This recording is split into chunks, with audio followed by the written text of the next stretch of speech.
so today we're going to be cutting some interior trim, some woodworkings around, the outside of the box, or if you have a wall or something that you're going to do some base cap molding on, maybe some stiles and rails, things like that.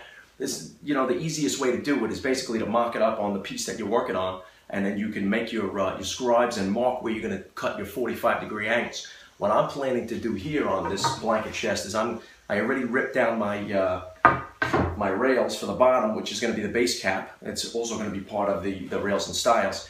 It's going to go around here. I'm going to mark out where I'm going to cut my 45-degree, and then I'm going to come around with another piece, and I'm going to have it around the front, and it's going to meet here at a 45-degree angle, and everything is just going to be kind of like protruding past, making it appear to be a thicker piece of work material. Even though this is 3/4 inch plywood and it's very heavy, this is just going to dress it up and make it look like real solid, maybe inch thick oak or something like that, you know what I mean? So we're going to do that today. So the first thing I'm going to do is I'm going to get you on this side of the blanket chest so you can see exactly how I'm going to mark this up, make the lines, then we're going to go over to the miter saw. We're going to make our cuts. So now that we're in nice and tight, really close here, what I'm doing is I'm taking my bottom base cap molding here, and you're going to flush it up to the rear of the piece, hold it in place, make sure you use your finger and make sure it's flush. You check it and make sure you're not sticking out at all, because you want the cuts to be perfect.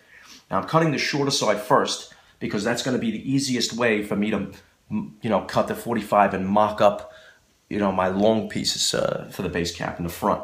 We want everything to be a nice tight fit. We don't want to see any seams because we're going to stain this. We're not going to paint it. If we were going to paint it, then we could afford to have a little gap in there because we could fill it with the caulking and all that. But we still wouldn't want to do that. But in the event of a mishap, we make a bad cut, not to waste any material, you can always dress it up when you paint it. We're going to stain it, so we're going to go for perfection once again. All right, so let's get it flushed up. And now what I'm going to do is I'm going to take my pencil and I'm just going to make a mark right here at the corner. Now this is where I want my 45-degree angle to be. All right, so what we'll do is we'll go up now on the saw and we'll set the blade to 45-degree angle. We'll make the cut, come back here, we'll mark it up again, maybe even hold it in place with a clamp.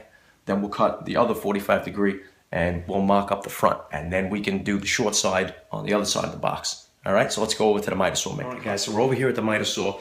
Now, I have a laser line. I'm going to turn that laser line on and we'll see exactly where the blade's going to cut. I'm going to just make this cut on the 45-degree angle.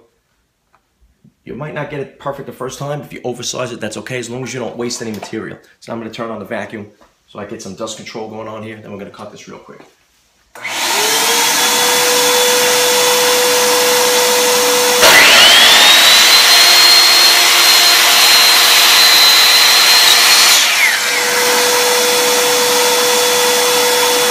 So we made that cut. Now we have it flushed up against there. You can see where I marked it up and I made the pencil mark. We cut it exactly where that line was. And now here's the piece of scrap that came off there. Now since I cut a 45, I have a piece of scrap, which is not really going to be scrap. We're going to use it again, but I could flip that piece over and then just check my miter. We want to see how we did. So what I'm going to do is I flush this up to the back. I got that level with the corner there. And this is why I tell you, don't glue it and nail it in right away. You want to take your other piece, you want to mock it up, and you want to be able to wiggle it around and press it up against there and really work your mitered corner. Now when this is all nailed together, you can see this is a perfect miter.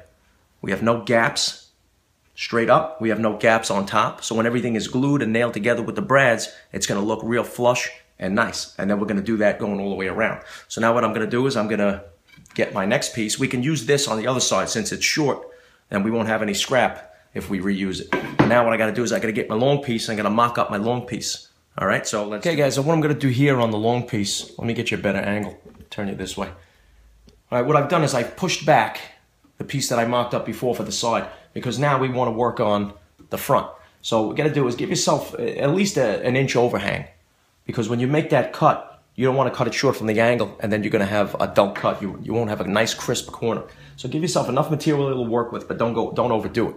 And also remember what I said about making sure you do a dry fit and seeing which board which face of the board you like and what fits up against the wood the tightest. All right, so now that we got the corner, we're going to take it, we're going to make a scribe, and that's going to be our angle right there.